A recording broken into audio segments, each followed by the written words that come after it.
Hello all, ഇന്നത്തെ നമ്മളെ video പാൽക്കപ്പ് ഉണ്ടാക്കുന്ന വീഡിയോ ആണ് കേട്ടോ. ഇനി അതെങ്ങനെ ഉണ്ടാക്കുന്നതെന്ന് നോക്കാം.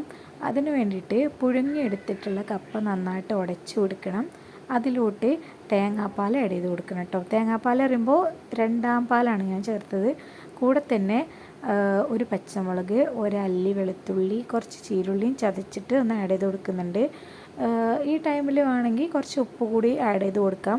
ഓൾറെഡി പുഴുങ്ങിയപ്പോൾ നമ്മൾ ഉപ്പിട്ടിട്ടുണ്ടായിരുന്നു, ബാക്കിക്കാണ് ഇടുന്നത്, കുറച്ചിട്ടാൽ മതി.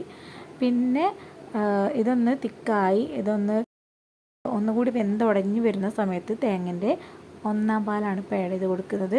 എന്നിട്ട് നന്നായിട്ടൊന്ന് മിക്സ് ചെയ്യുക. പിന്നെ ഒരുപാട് വേവിക്കേണ്ട ആവശ്യമില്ല കേട്ടോ.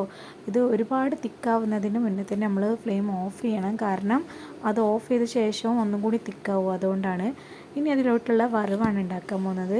അതിന് വേണ്ടിയിട്ട് വെളിച്ചെണ്ണ ഒഴിച്ച് കൊടുക്കുന്നുണ്ട്. ചൂടായി വരുമ്പോൾ അതിലോട്ട് ചീരുള്ളി അരിഞ്ഞത് ചേർത്ത് കൊടുത്തിട്ടുണ്ട്. പിന്നെ കുറച്ച് കറിവേപ്പില, ചുവന്ന മുളക് ആഡ് ചെയ്ത് കൊടുക്കുക. അത് ചീരുള്ളിൻ്റെ കളറൊക്കെ ഒന്ന് മാറി വരുമ്പോൾ അത് കപ്പയിലോട്ട് ഒഴിക്കുക കേട്ടോ.